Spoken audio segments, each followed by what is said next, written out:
Today, we're playing The Thing, the board game, solo, which is included in the main box. This isn't a custom rule set, but this is very similar to the amazing film, where only 6 of the 12 men now remain.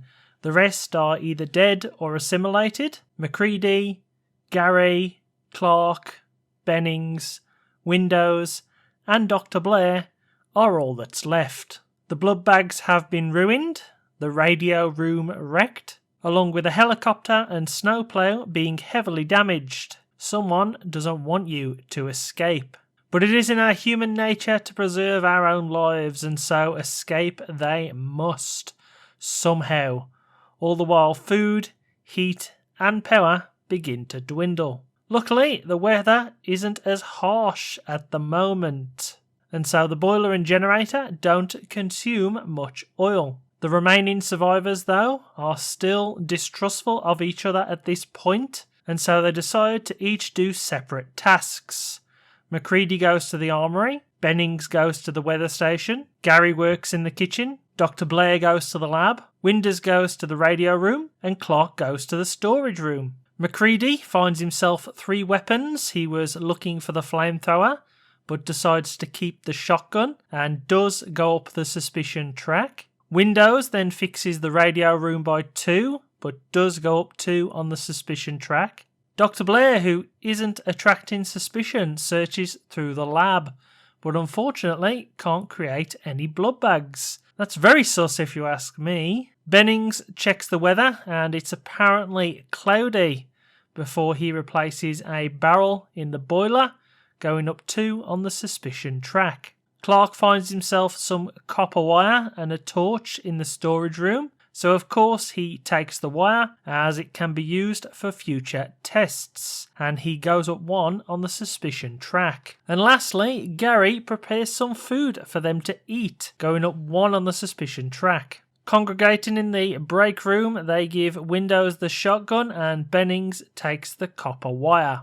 They can't do any tests yet, unfortunately, so they just eat the food Gary prepared and try to get some rest. Someone, though, has mysteriously let the potentially infected dogs out of the kennel, and they are now roaming the outpost, settling in the warehouse, radio room, armory, and weather station. The alien threat also moves further up the track, and so we need to start doing some testing as we go into the next round of turns, and it is now unfortunately cloudy. That means we lose 2 oil on the boiler and 1 on the generator.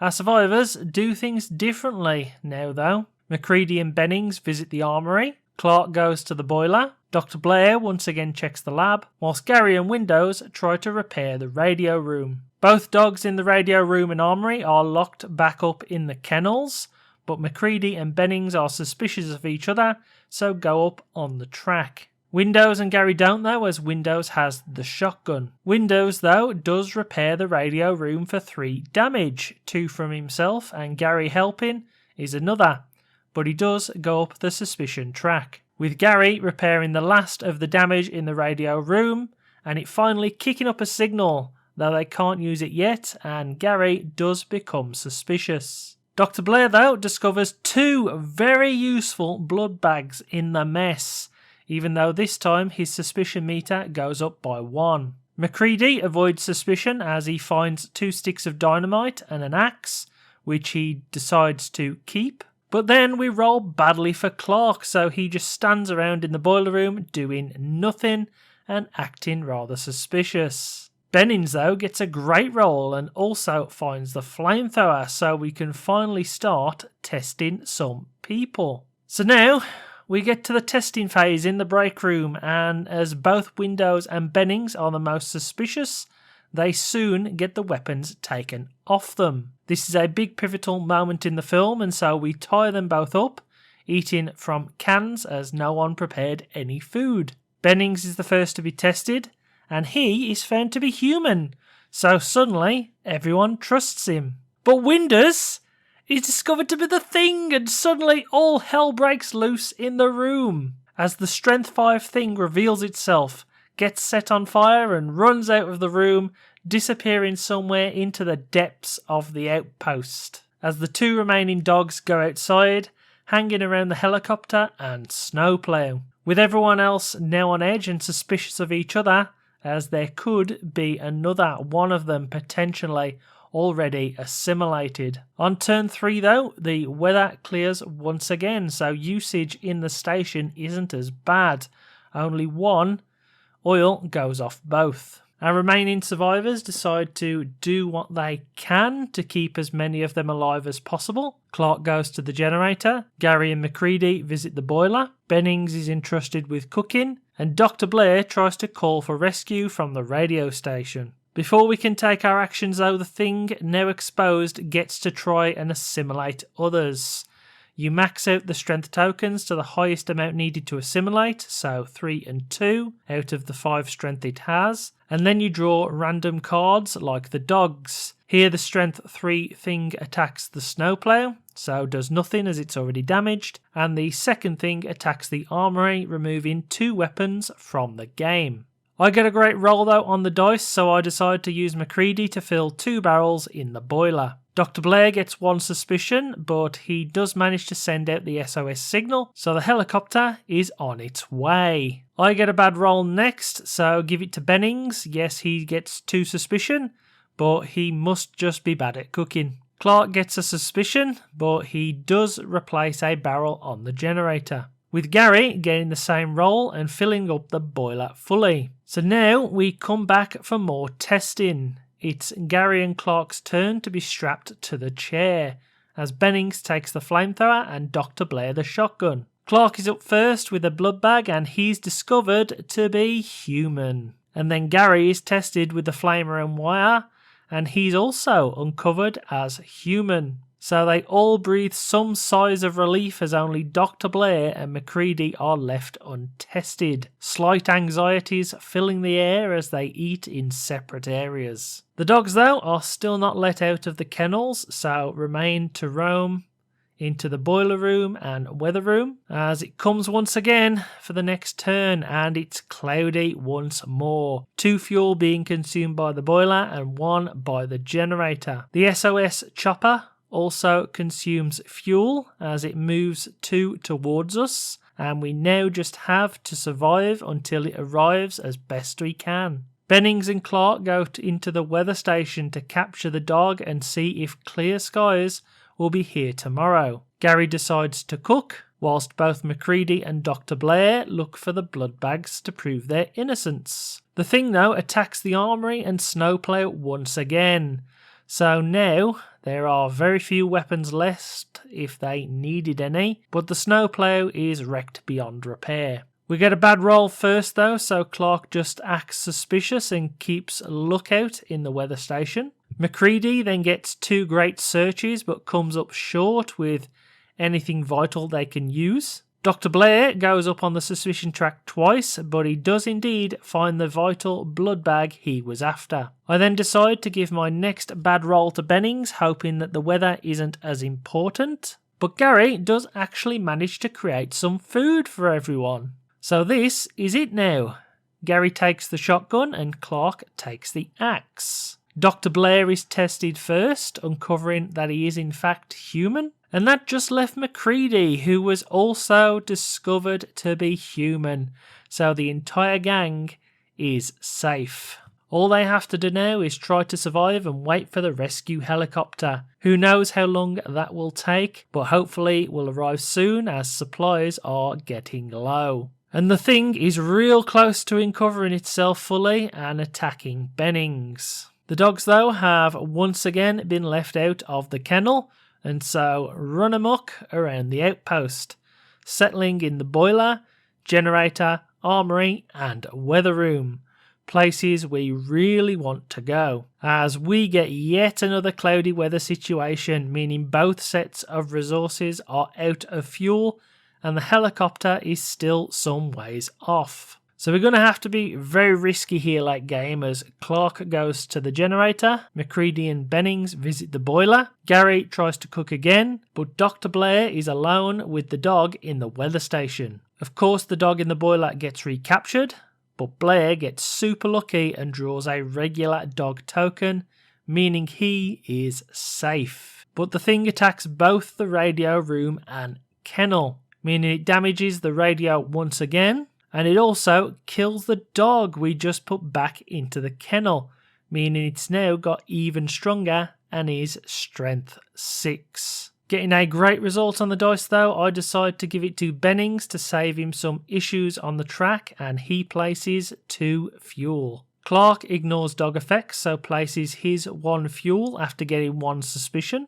I give the failed result to Blair as he's going to be suspicious with that dog around. I do though fill another barrel in the boiler with McCready even if he gets 1 suspicion. And Gary must have the last name Rhodes as he's getting pretty good at cooking meals for everyone. So there's not much left to do now at this late stage but survive and hope the helicopter gets here in time, as they all eat what's left. They can only survive 2 more days though I feel, so it needs to hurry up. As the dogs move to the snowplow, lab and weather station, places I don't think I'll be visiting, so we should be fine this round. The weather though is still cloudy, and so the helicopter isn't here just yet, it's 2 spaces away. So next round, unless we get extremely bad weather, it will be here. I though decide to just keep the lights and heating on as Gary prepares meals. But the thing has other plans as it decides to strike at 2 targets. Firstly, Gary is killed in the kitchen, and then the dog in the lab is also killed, so the thing becomes strength 8. Poor old Gary. McCready though fills 2 barrels up in the boiler. Bennings fills up 2 in the generator room. Dr. Blair fills up another, but goes up on the suspicion track. And Useless Clark strikes again as he does nothing once more but look dodgy and keep watch like a council roadworks bloke. This though is where it gets dicey. Literally, as we don't have enough food to go around, and so we are now down to just 2 dice instead of 3, and we are starving. As the remaining 2 dogs roam into the weather station and the storage room, and Clark is very close to getting killed by the thing. Of course though, like magic, we roll the worst result possible on what could have been the last turn of the game. It means the helicopter still doesn't turn up, and the sodding generators are out of fuel once again. So I decide to all but sacrifice Useless Clark and leave him to the generator room all alone. If he gets killed, so be it. We need to keep the place warm. And the thing, Onigos attacks both rooms we're in. Must be sensing the end is near, no doubt. Useless Clark is of course killed, but the other 3 fight off the thing with a flamethrower and it scuttles away into the fog. McCready then attempts to place a barrel but fails miserably on his own due to malnourishment, no doubt. Dr. Blair then attempts to place a barrel but falls over in the storeroom, and so the thing, seeing the good doctor at his mercy, strikes and drags him away into the darkness. Running away in sheer terror, Bennings is the first to reach the common room, and McCready knows what's coming, sacrifices himself to lock Bennings inside alone as the thing drags McCready away. The dogs move into the armory and snowplow as the bad weather is now fully formed and Bennings is left alone to try and get to the chopper, breaking out of the window from the break room and going through the snow. He only has 1 shot to do this as the thing makes 1 last gasp effort to stop him. It has the strength of 11 now. We have to roll that many dice,